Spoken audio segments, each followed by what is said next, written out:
Good afternoon, everyone.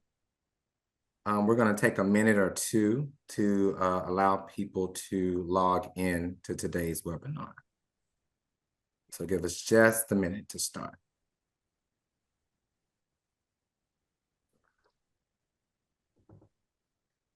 As you are logging in, if you would, say a greeting in the chat, who you are, where you're from, and your role, so that we can do introductions that way. We know we can't do that with everyone on here, but it'll be great to see who's participating in today's webinar.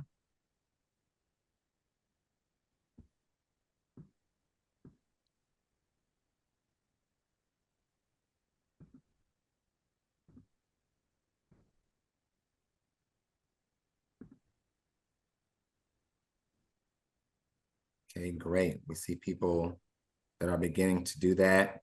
I like to be prompt and being on time. And I want to do that because we have a very special, very special webinar today. And it's made me extremely excited. So I did say good afternoon, but I can say good morning to some because we have some that are on the East Coast and we have some that are on the West Coast. But we really appreciate you joining today for today's very powerful and deeply personal conversation. Today's webinar topic is Raising Our Own. It's a deeper look into the journey of informal and formal kinship care. This is an event, and I am so sad to say this is the final installment. We have done 4 webinars over the course of last year and in the middle of this year. And it's been a phenomenal partner with A Second Chance, Inc., who Dr. Shan McDaniels is the CEO. I do want to acknowledge Lisa Chambers, who's been a part of the planning committee from the start. She's a national consultant with A Second Chance. Partnering with Think of Us in the absence of our CEO, Sixto Cancel. We thank you and welcome you to today's webinar, and it centers the voices of caregivers and those raised by kinship care. This is like one of those where today you're going to see it's facilitated by lived experience and the panel of lived experience. And I believe they have stories that are going to be so grappling to our soul, but it's going to be so needed for the things we need for our field and ecosystem. I am so honored to introduce our moderator for today's discussion, Sonia Cohen. She's a passionate policy advocate, a facilitator, a storyteller, a space holder devoted to reimagining child and family well-being. With lived experience in both the child welfare and juvenile justice system, she brings a powerful blend of personal truth and policy expertise to every space she enters. Sonia has had the honor of moderating several national conversations on policy reform, youth homelessness, mental health, kinship care, and whole family well-being. I'm so glad to know Sonia. I have seen her in action. I know many of you have too. But today she's in a different role of moderating, so I'm very glad and interested to see her in this space. So without further ado, Sonia, I'm turning it over to you, and the floor is yours. Thank you so much, Robert, and no pressure at all. Thank you all for joining us and spending this precious time that you all have and choosing to be here with us. Raising Our Own isn't just a title, as you know, it's truth. And every one of our panelists that you will hear from today carries that truth in a deeply personal way. Whether they've stepped into a role as a grandparent or an auntie or a sibling, cousin, or a friend, or maybe you play those roles in your life, whether you're someone who was raised by a kinship caregiver, or you have been a kinship caregiver, or you are a supporter working in the field every day to better the lives of our families. This conversation is designed exactly for you.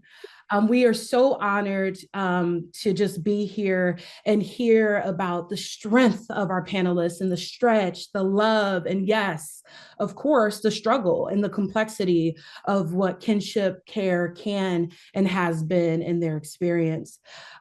Speaking of kinship care, I have the honor of introducing this phenomenal panel that Robert speaks of.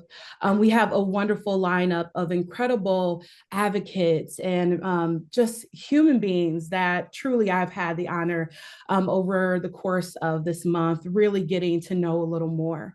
And that's just scratching at the surface. So I just can't imagine how incredible they are in their own communities. Each of them brings their own unique connection and wisdom and lived experience to this kinship conversation today. I want to start off by introducing Angela Clements, who is a compassionate parent peer specialist and licensed facilitator with expertise leading parent cafes, youth groups, women's support circles, and trauma resilience programs. Angela brings a deep commitment to serving her community, empowering families by creating supportive spaces to cultivate healing, growth, and connection. Following the tragic loss and death of her son due to gun violence, Angela embraced the role of caregiver to her beautiful granddaughter, providing stability and love amid the challenges. Her lived experience has fueled her advocacy for kinship caregivers and families navigating trauma and mental health. Guided by her strong faith and her passion for breaking stigma, Angela dedicates her life work to uplifting the voices often unheard and promoting resilience and fostering hope. She believes that every family deserves the resources and support needed to thrive. Abby Austin is a long look. I got her last name right. Y'all don't even know that's a big deal. Is a long-term resident of the Eau Claire, Wisconsin area, an alumnus of UW Stout with her bachelor's in psychology and minor in criminal justice. Ever since being placed in the foster care system at the age of 18 and aging out at the age of 18, she has been working to improve the lives of those who live within the child welfare system. She's worked with Fostering Success at UW Stout as a peer mentor, where she has found her love and passion for advocacy. Abby has participated in numerous panels, organized and participated in symposiums, and has been a guest on podcasts and radio shows. Listen, we're amongst some giants, okay?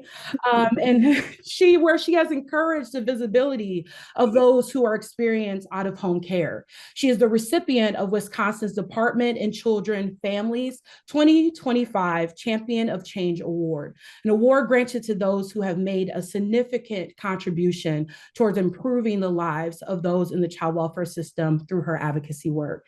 She currently works with the Wisconsin Department of Correction and enjoys spending time with her dog, Angel. Oh my God, so cute. And her partner, Ian, in her free time. Mrs. Shantice Gardner is a loving kinship caregiver, community advocate with a deep passion for service. She is the proud adoptive parent of her 9-year-old fraternal twin nephews, super cool, whose daily expression of love fuels her purpose to continue to show up with compassion and strength. With years of experience supporting her community through organizations like Spaces in Action and the Salvation Army, and now the DC Board of Elections, go voting, Mrs. Gardner is known for her constant presence and commitment to uplifting others. She also serves as a co-facilitator of the CFSA Train the Trainer, where she has helped prepare kinship caregivers for their licensing needed to care for their kin relatives in their home. Her heart for advocacy, community, and connection is deeply rooted in her belief that everybody deserves somebody. Amen.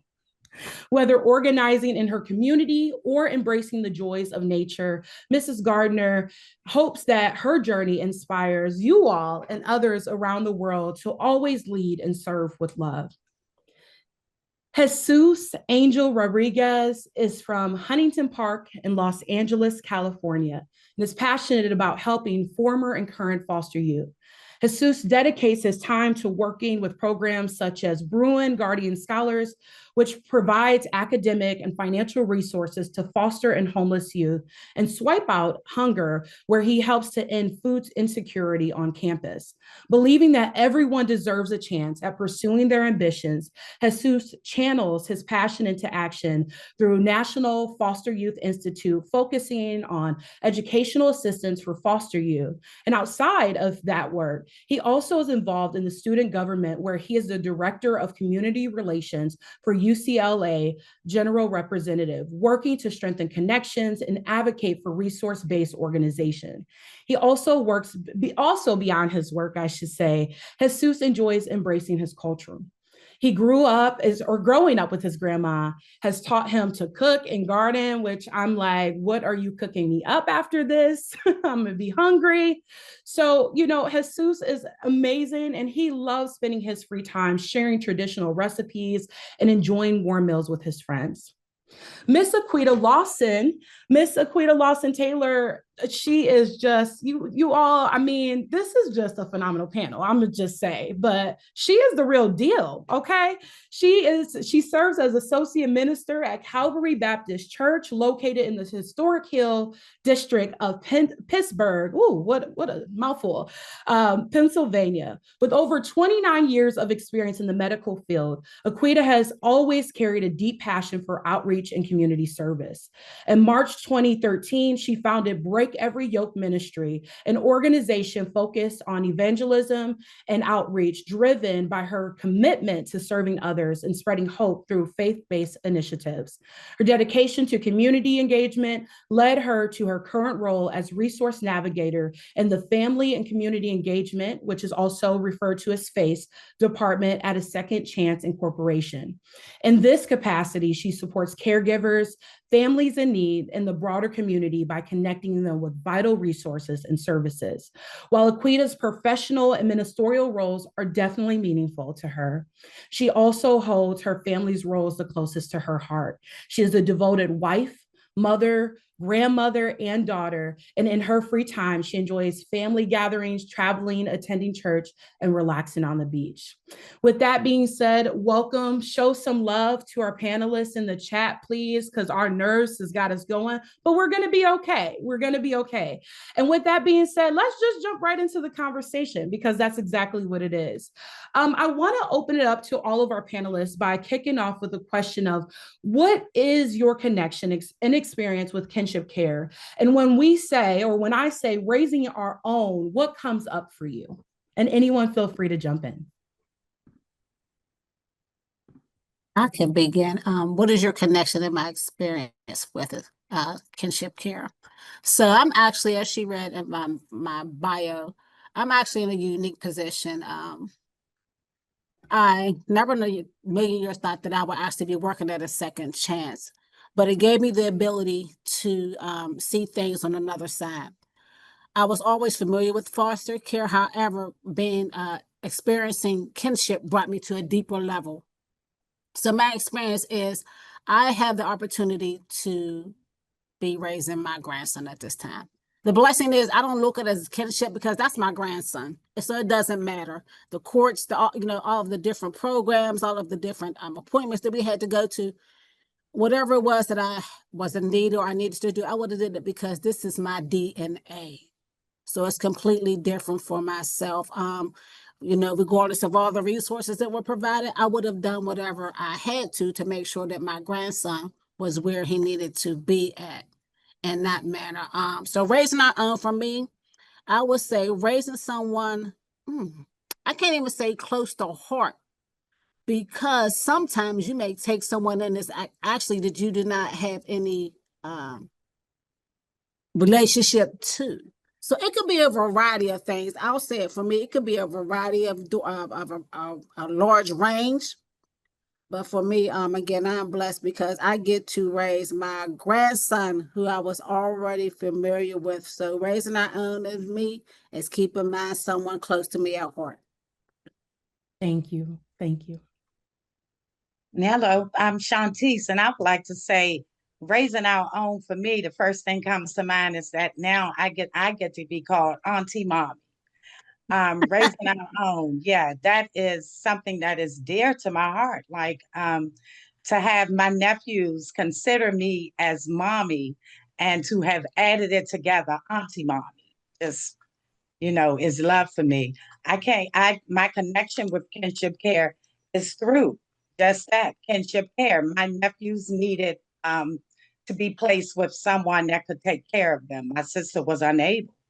And when I came into kinship care, I was so worried about all of the things that would come with it because I was not a mother at the time. And so kinship care has just changed my life, my nephew's life, and I'm so glad to be a part. Thank you. Abby, what about you?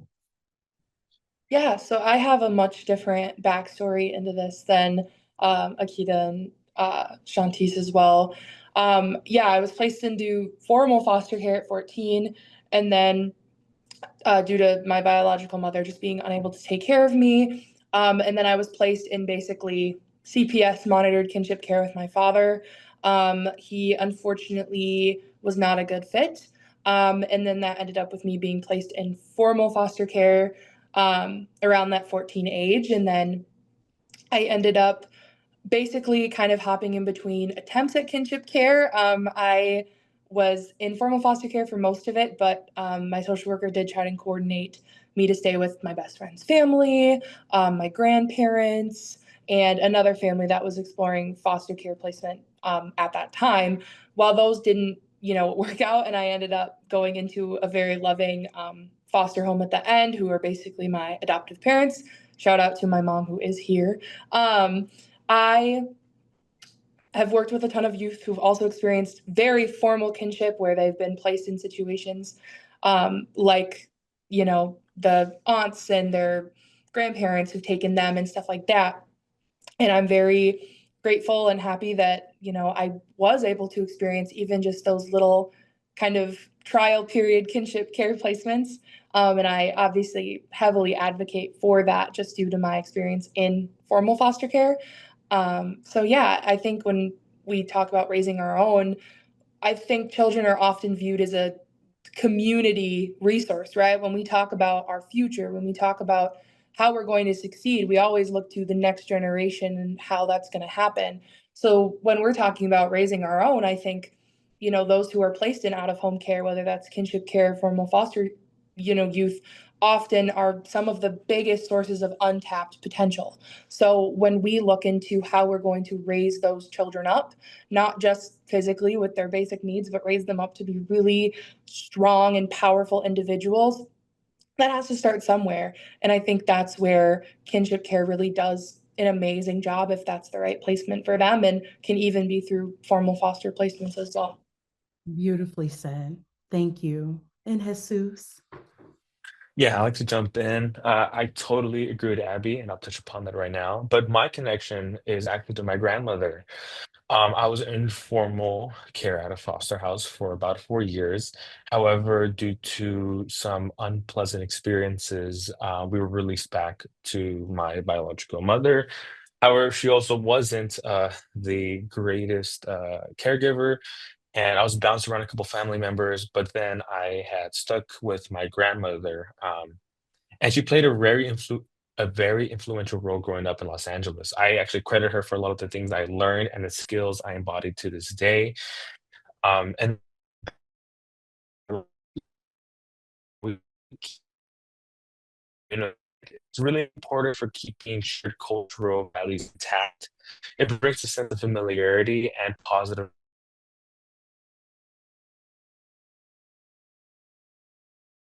later.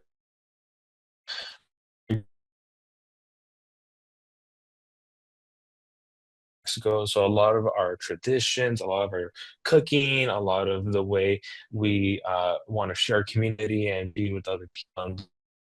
I feel like that was really important for me to grow up because although with these hardships, I knew I had my family, at least one family member who really cared for me and wants to see me succeed.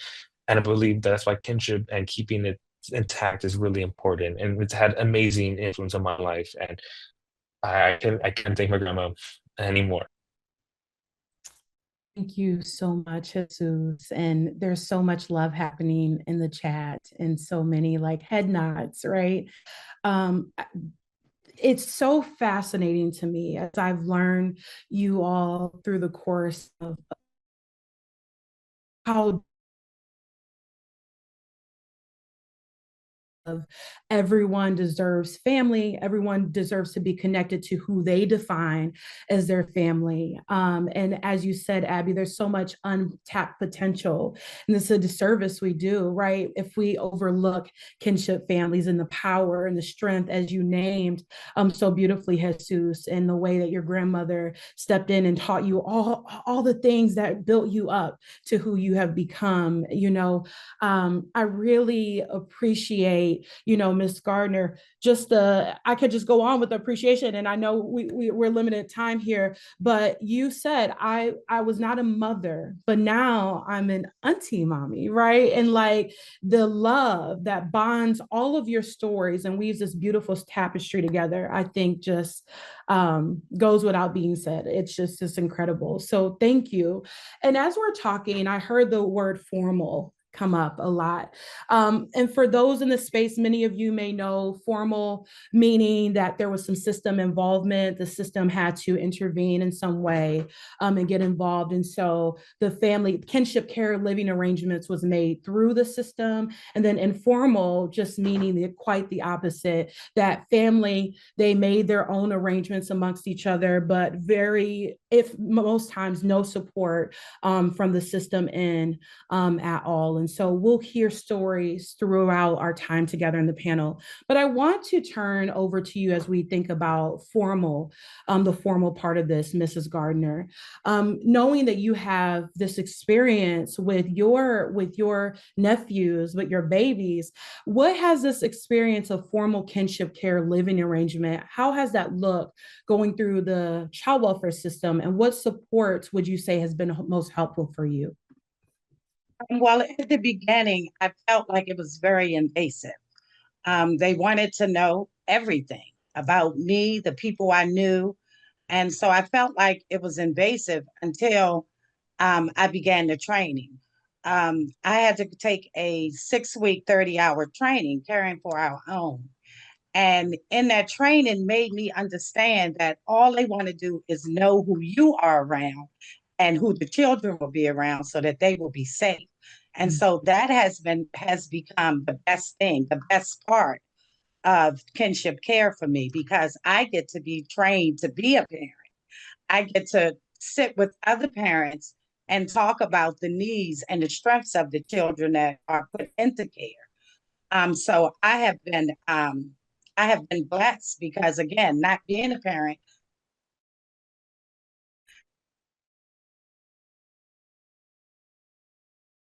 I was now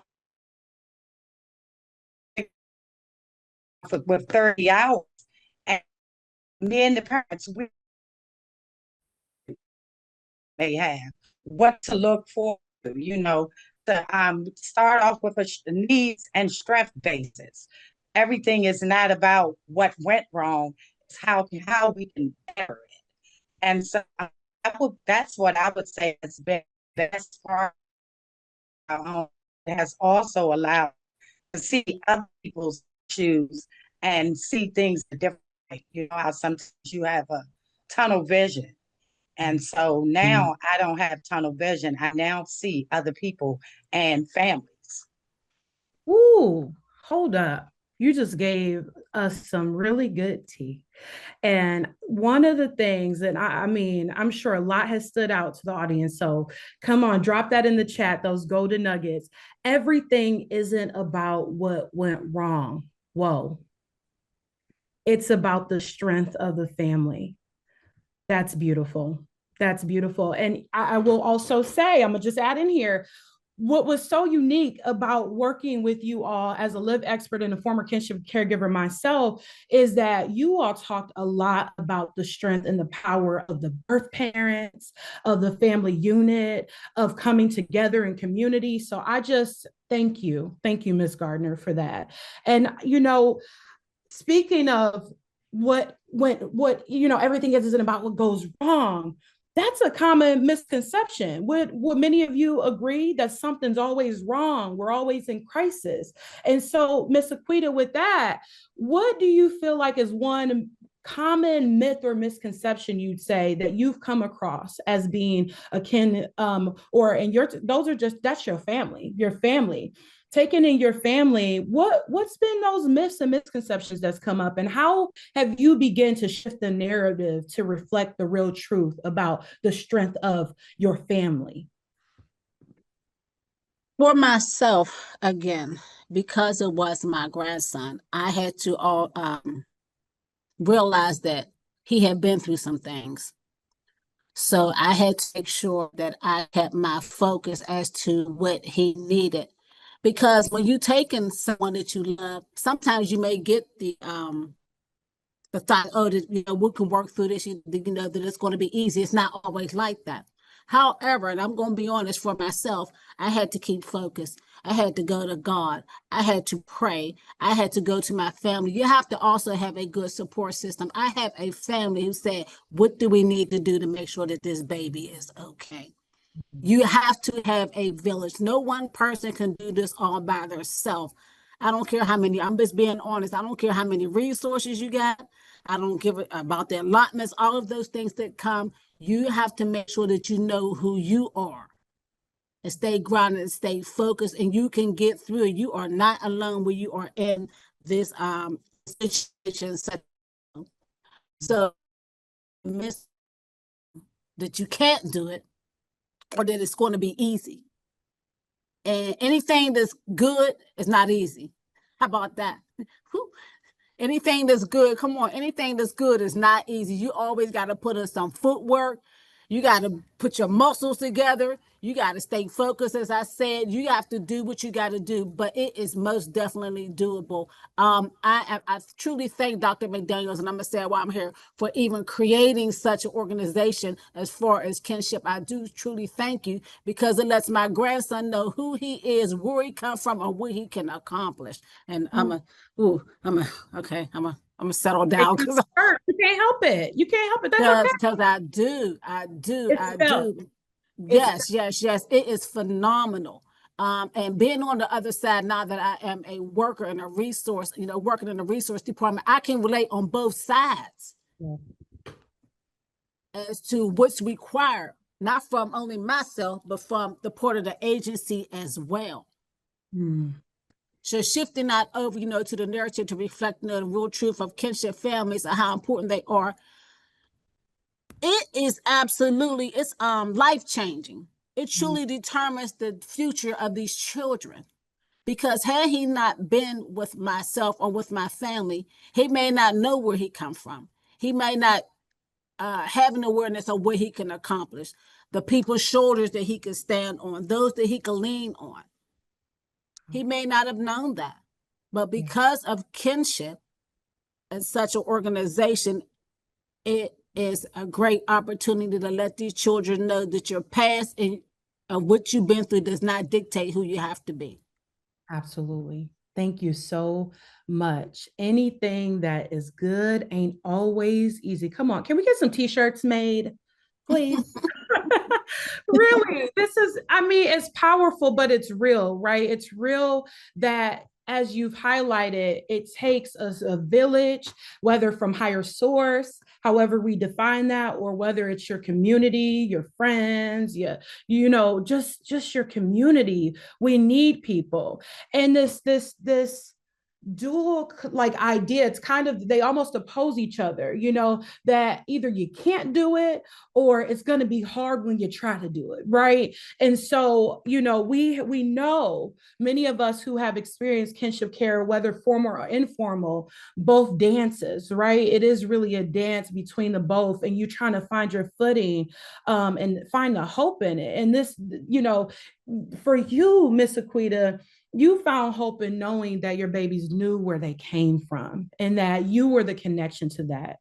And I really appreciate that. And as we talk about connection and the beauty and the complexity and how nuanced that can be, I know, Jesus, in your story that your grandmother stepped in, but as you mentioned earlier, that, it took some time to get there. And so I'd love to turn over to you, Jesus, and ask you, what would you say in your journey was the benefits of being placed with your grandmother? Yeah, I've always loved this story. I will admit it's gonna be kind of unorthodox, but one of the greatest benefits I learned from my grandmother was farming. And it's this crazy thing to say, but it's you take this basically this seemingly basic concept and turn it into a lifelong value. I just came out of these hardships. The foster care didn't work out. The biological parents didn't work out, and she saw me in this pain, this place of suffering, and she took me outside to the garden, and she would teach me how to plant these vegetables and care for these chickens she had. And she told me that whenever I handled something, it had to be with patience and care, and to love life as we see it. Because no matter the hardships I faced, there's beauty in the world around me. I didn't have to focus on that pain or that hardship. I could go back to nature and learn to take care of other things, because I find that in this negative space, I wanted to be hateful, I wanted to be aggressive, but I learned that we don't need to be like that. We could channel that energy into growing, into building life. So it was amazing. And not only that, but she told me that no matter what little or what we may or may not have, we should always give. And that's a cultural value she instilled in me. So I would grow like these little strawberries and I would give them to my neighbors, or have the eggs for my chickens and I'll give it to my other family members. And she told me that like that's part of living. We're gonna face these hardships, but we go through it day by day. We might not see results immediately. Of course, like the plant's gonna have like a little leaf. The fruits are not gonna blossom until a couple of weeks, a couple months. But it's that concept of putting in that effort, putting in that love, and seeing it, and seeing what comes of it. And I realized that she was talking about being a person. I have these pains, I have these struggles, but I shouldn't it's not going to turn over in one day. It's about the effort I put into myself, the self-care and the love. And I felt her love. And even to this day, like I go back home from school every other weekend and I visit her because she's instilled these positive values. And I feel like, in an alternate universe, if I didn't have these values from my family, from my culture, I may have not been the same place I am today. She taught me how to love the world, and there's so much there that I have to thank her for it. Even if it comes from farming, I say we could take any experience in life and find the positive values in it. Wow. Angel, oh, Jesus, I know you go by Angel. Look, I'm trying here. Like, I feel like I'm sitting at the feet of a storyteller, and you're phenomenal, by the way. So, I'd never guessed that this was, your first one, because you're incredible. And this idea of going back to nature, right? Going back to nature reminds me of going back to your roots, right? And how, your grandmother poured in time to teaching you how to garden, but like really more the undercurrent of that is the time that it takes, the love, as you just named, that it takes, and the wisdom in that. I think that's really the birthplace of how we thrive, is being connected to our roots. And you found that in nature with your grandmother. And the art of giving, I think, is really powerful. And so I'm moved by that. And I know people in the chat literally grounding, yes, naming that. Absolutely. A fishing village, okay. Shouting out the chat. Thank you, Jesus, so much, for sharing that story and that wisdom with us. um, I want to take a pause, and I want to acknowledge just everything, just soaking everything in because it's so much, you know. But the visibility, and I want to actually, and I know I'm kind of throwing us for a loop here, which I do all the time.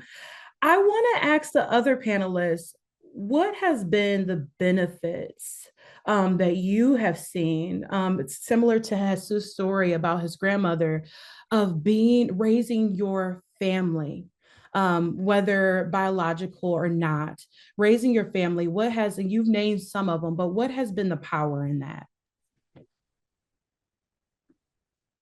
I believe the power in that for me has come from they're my nephews. So my nephews have two mommies. They get the benefit of knowing their family, you know, their entire family. And it did not have to be from not from other people trying to teach them. Being able to keep your family together is monumental. And when it comes to children that don't know, because my nephews didn't know what was going on because they came into my care at 3 weeks old. So they did not know, but to teach them, that's what I've been doing. That's my grounding, teaching them love, teaching them patience, because I'm learning how to be patient. It's just been, you know, phenomenal for me. Yeah, thank you. Miss Aquita, what about you and Abby? I would say the same thing. It's wonderful to be able to raise my grandson, regardless of what he's been through. I see him growing up. He's been with me now for what, about 7 or 8 years. And it's funny, I was just looking at some pictures the other day. I said, wow, now he's this grown man, 6 something, eating up all the food in the house. But the benefit of it is that I know where he's at. I know that he's okay. And I see him blossoming. I see him growing, you know, regardless of what he's been through. And the fact is that he's still with his family. That goes back to the village. He's still there. He wasn't ripped apart to go somewhere where he had no idea who people were, you know, or was in a bad situation. And then it's fun to have somebody every now and then to go get the remote control or something for you when you need something in the house. I'm just teasing. I'm teasing. I'm teasing. I'm teasing. But that is one of the blessings to be able to see him grow up, regardless of what he came from. Thank you. You know, Abby, I want to go back.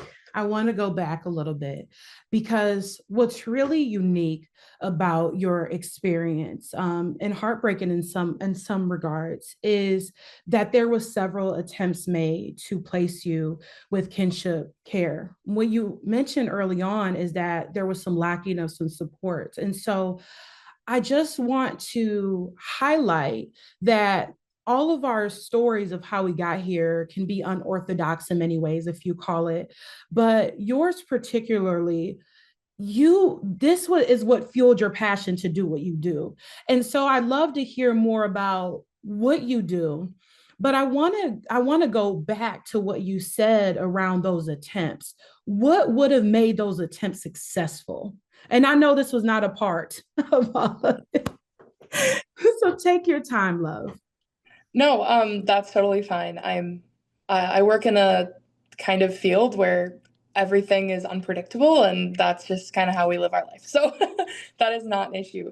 In terms of that success part and what I think really would have, I mean, if I even just went back, right? Like I was removed from my biological mother's care due to mental health. So, you know, there were things that could have been put in place there to help her. You know, I was removed from my biological father's house because of just, I mean, unfortunately, abusive behavior.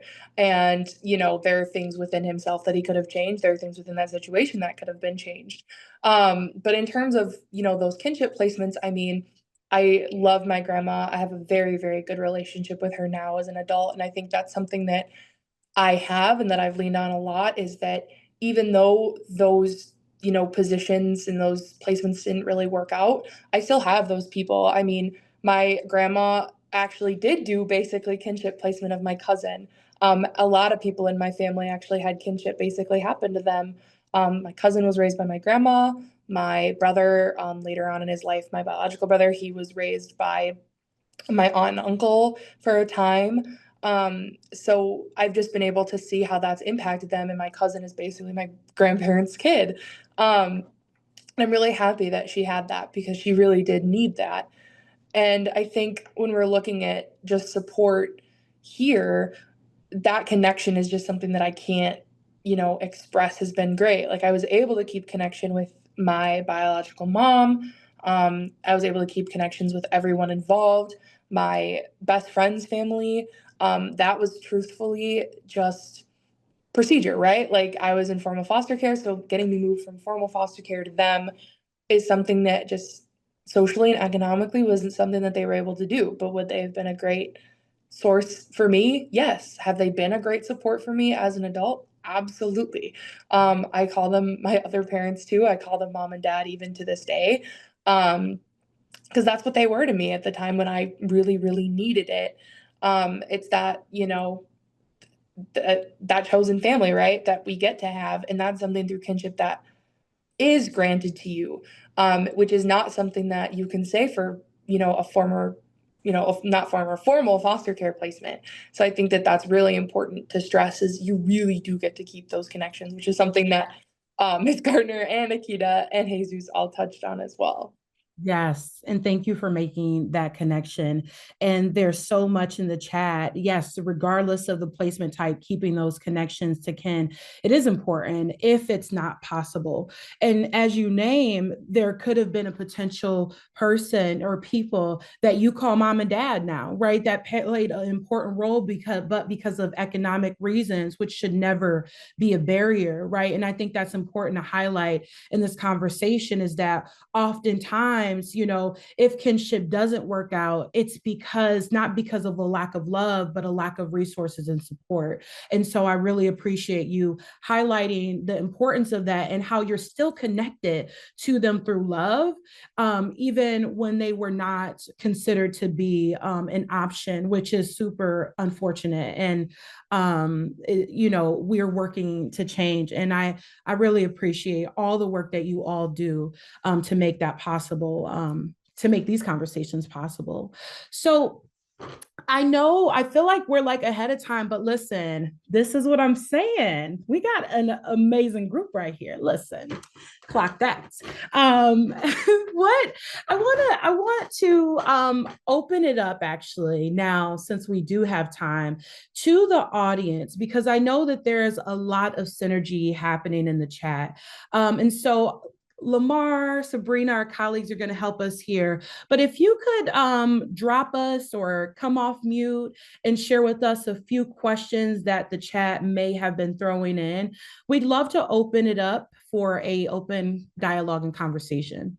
So please drop in your chat if you have any pressing questions for our panelists.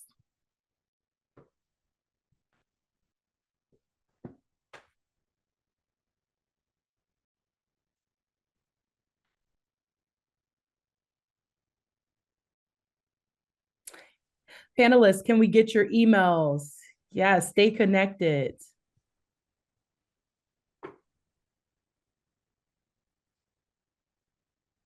I have a quick question if I can. Yes, ma'am. I'm Mariah Williams. I'm in San Diego County.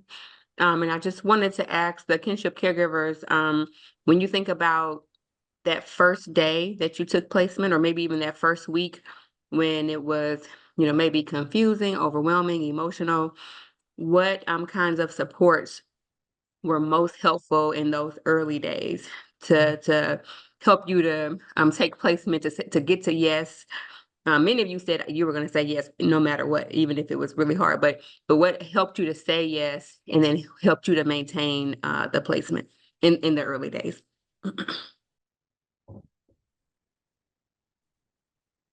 In the beginning, the early days, it was a change. It was, although I was his grandmother, he still had to get used to mom and dad not being present. So for myself, I'll be very honest, it was already foretold to myself that I would be taking my grandson in. So this is more of an assignment for me. This is more of an assignment. So I knew that I had to stay grounded in my faith. I knew that I had to talk with my family. And I knew that I had to dig deeper into myself. To be very honest, I had to dig deeper into myself to say, okay, how are you going to handle this? What are you going to do? And I had to love on him, and I had to remember why he was there. I did. I really had to remember why he was there, because I just couldn't see him being real. I could not see him going nowhere else. It would have tore my heart up. It would have tore me to pieces. To see my grandson at somebody else's house, absolutely not. That's unacceptable. Unacceptable. So for me, staying prayed up, remembering why he was there, and remembering that this was only a temporary moment, that he was going to be like that. I just had to get through those first few days. And after that, I said, okay, I knew that we would be all right. And I would like to add to that, to be completely honest, Mariah, there were no resources.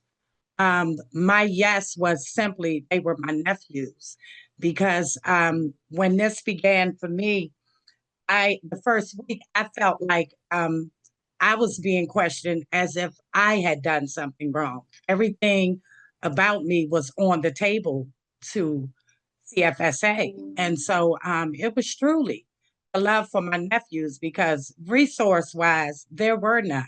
It was as simple as, how does your house look? Does your toilet flush? Are your lights working? So it was not about, I had to push past the hurt and look at the love that could come out of it. Yeah, thank you for that. And I see a lot happening in the chat. Let's see. I have a couple for you, Sonia. Yeah. So we have a question. What is the single most critical resource that would make the most difference for long-term success?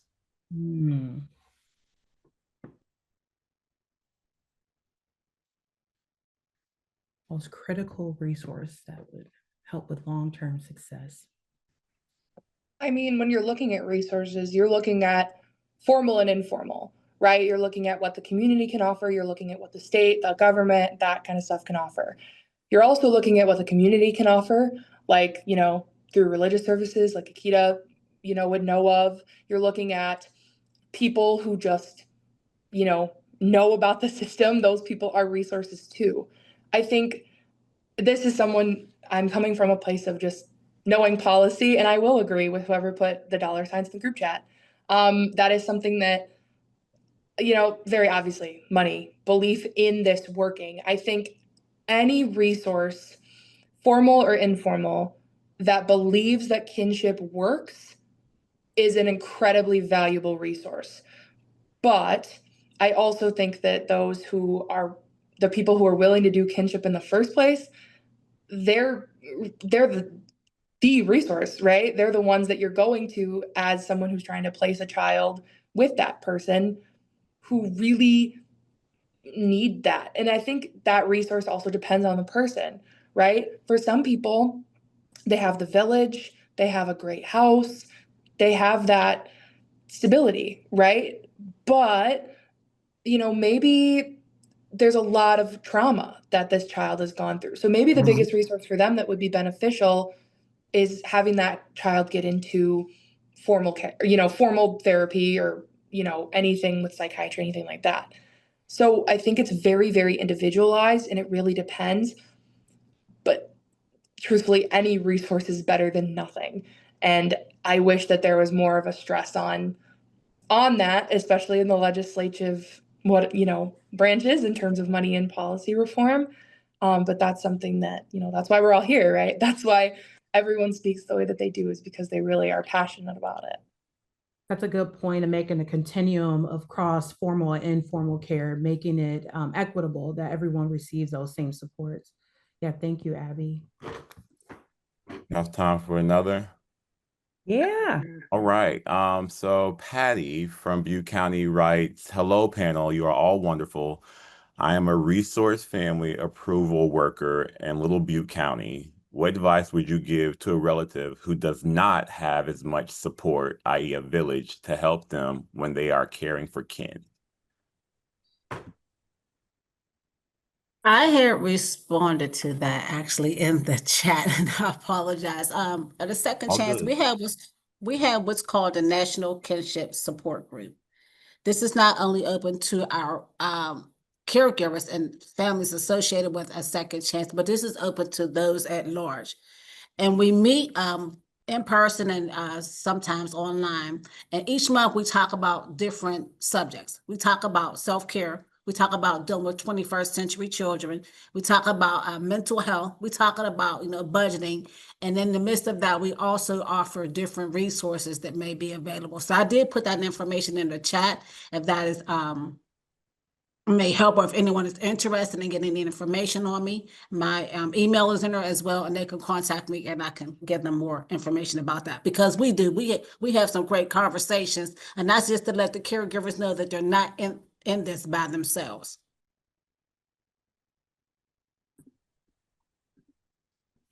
Thank you, Lamar. And I think that, does other panelists have any thoughts around that question?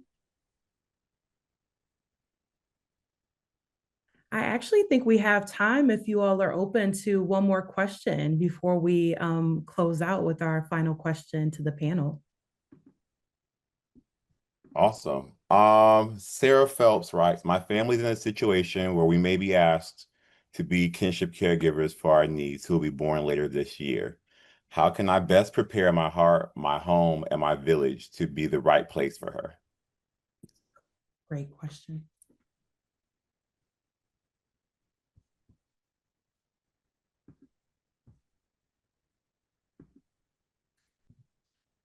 I would say start communicating.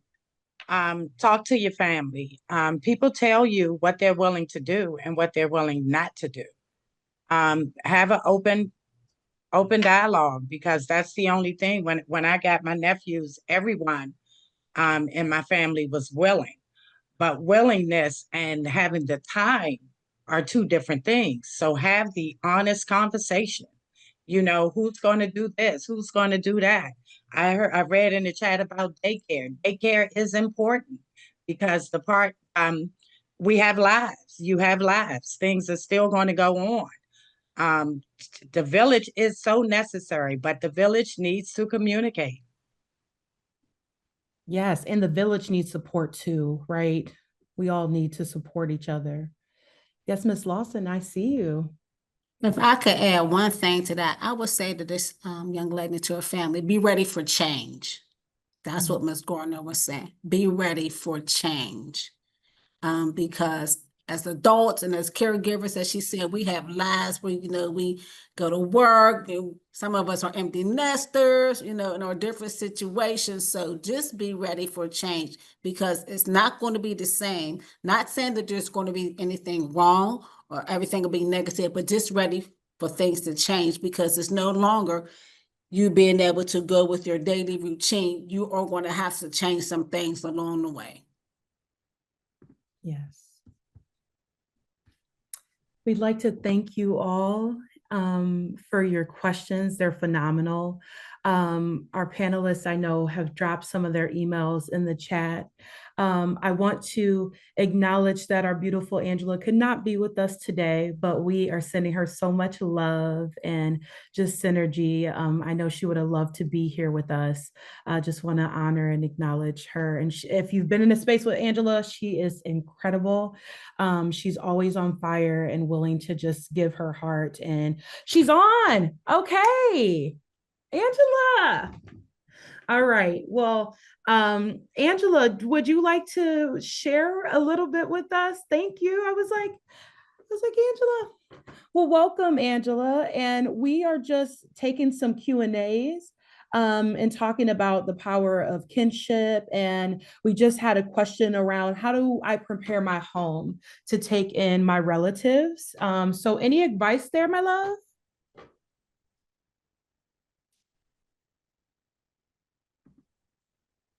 Yes. First of all, I'm sorry. I keep forgetting we're in a different time zone. So I had it down for 2 p.m. So my apologies to everyone. Again, the question of any advice about the home is just making it a safe place. I know a lot of times we think about making it safe for the child, but you have to think about yourself and making sure your self-care is taken care of. So you make sure that, you know, your emotion is not picked up on with the child. I noticed that about myself because my granddaughter one time even wrote a note stating, I think my grandmother hates me. So one time, even when she seen me so tired and overwhelmed, she took that as me hating her.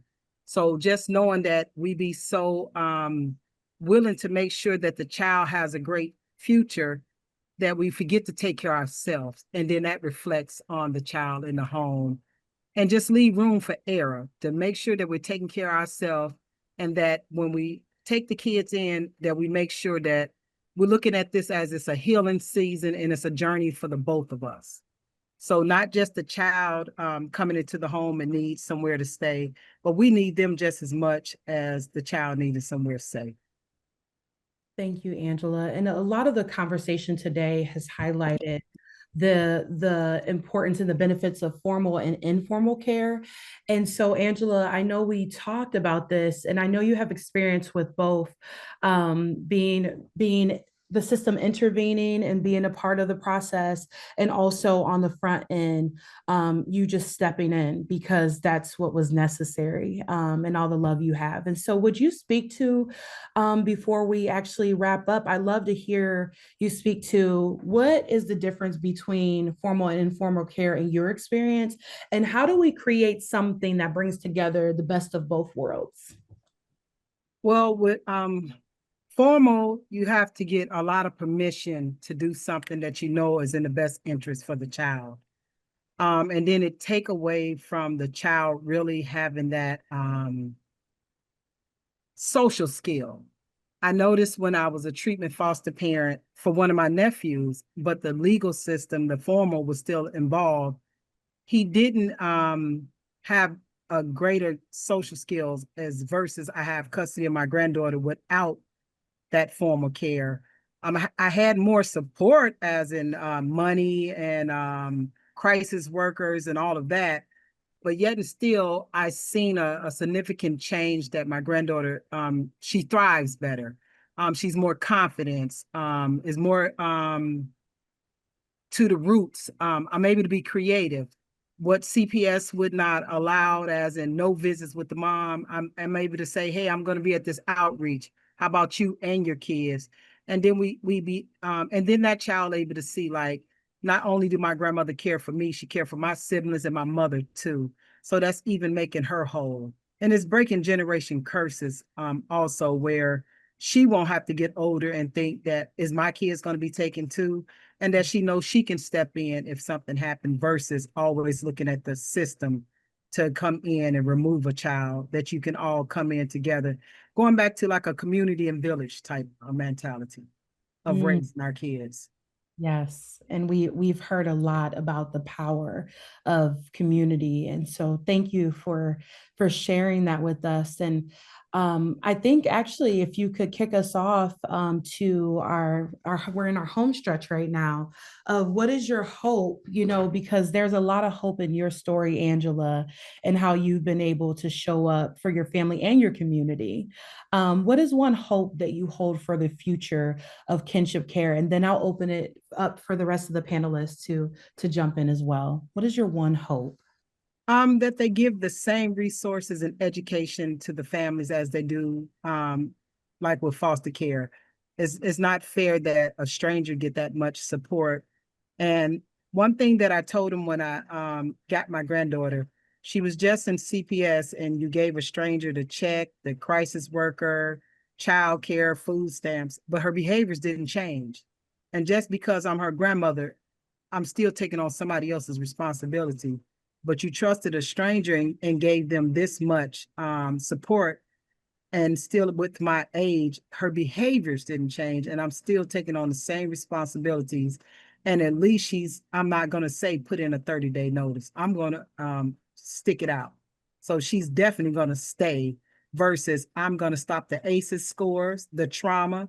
And when she unpacked her bag, she just didn't unpack clothing, but she's going to unpack and heal in this home. So that's what I had to say about that. Yes. Wow.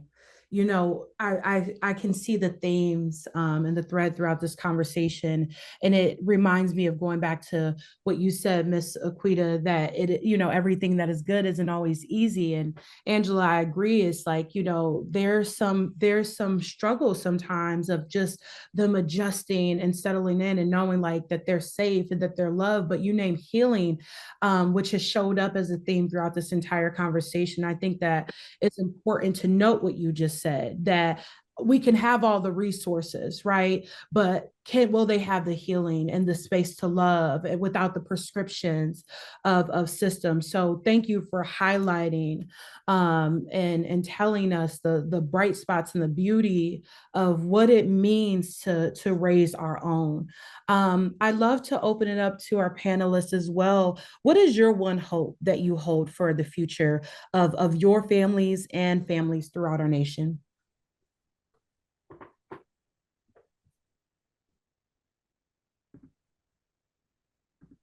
My Well, hope Miss- is, oh, go ahead, Nope. go ahead, Aquita.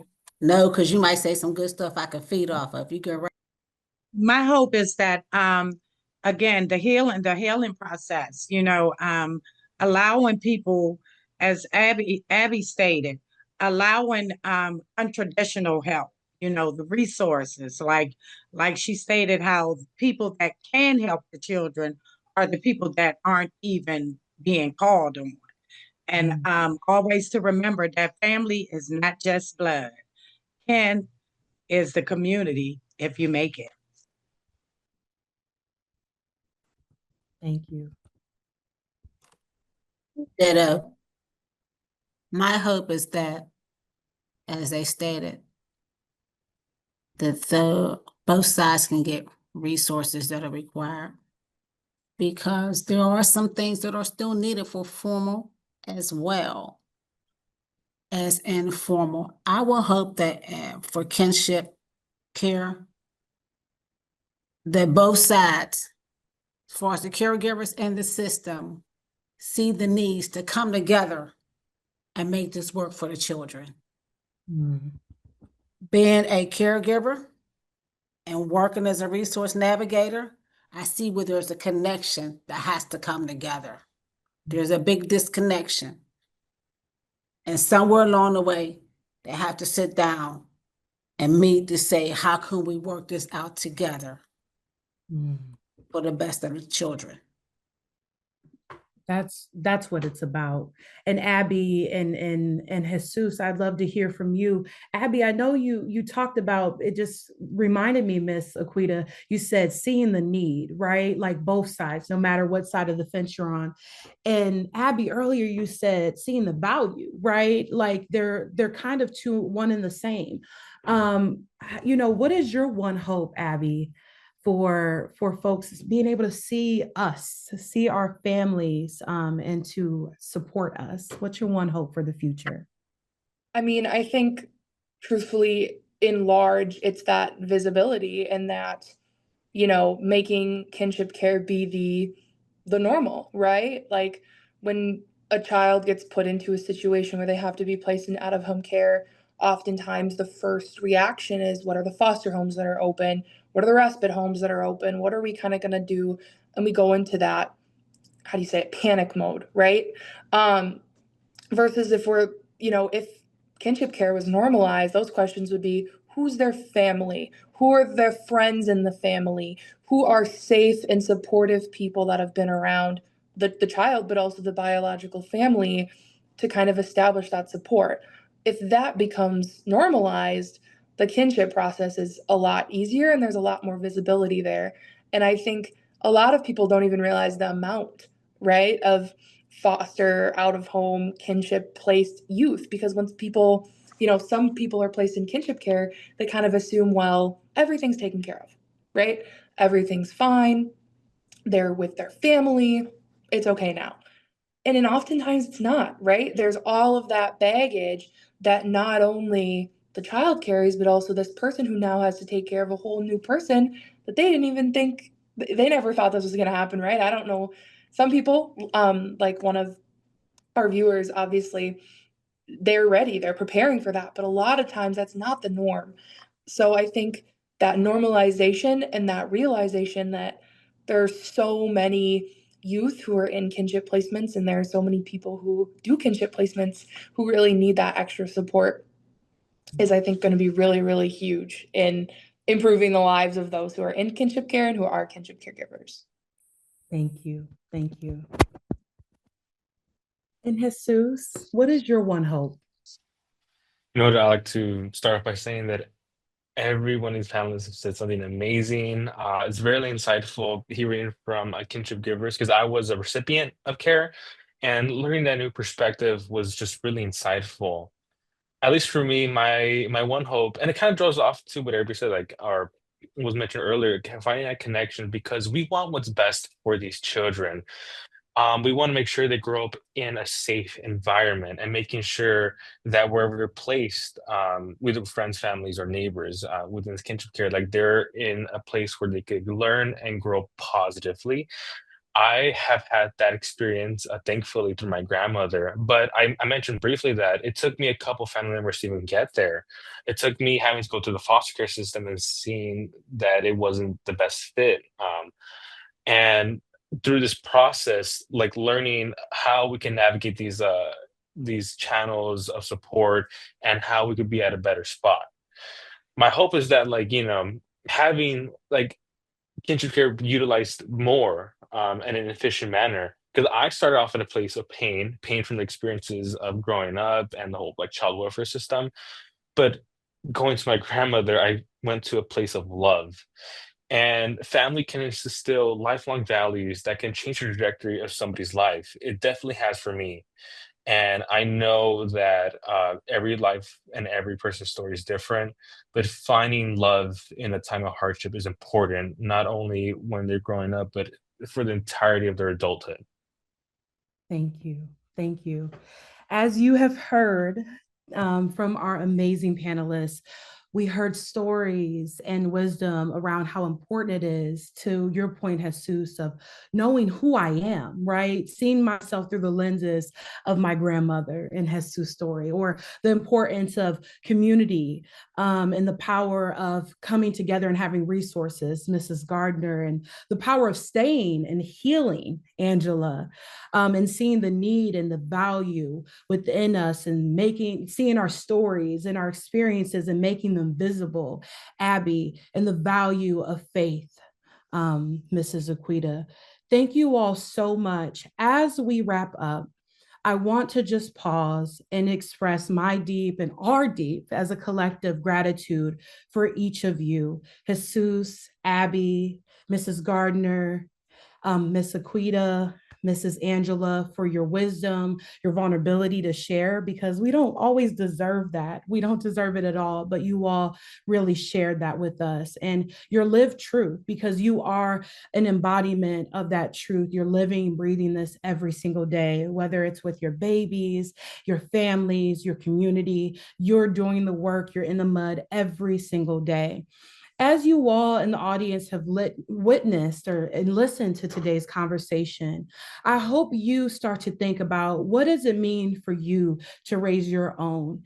And that you know that it's beyond just a theme or a title, but this is a testament, as we see here today, of the brilliance, the fight, the struggle, the resourcefulness of our families, and more than anything, the love and the power of what happens when we come together and we say that you are part of me and I am a part of you, and this is all of our work. I'd like to thank you all so much for being here. And with that, Robert, I'll hand it over to you, my dear. Wow, thank you all so much. What a powerful, powerful, powerful panel. If you have access to your icons and just can give a reaction, let's just give them like a round of applause, some hearts. You can even put it in the chat for a job well done to this very esteemed panel.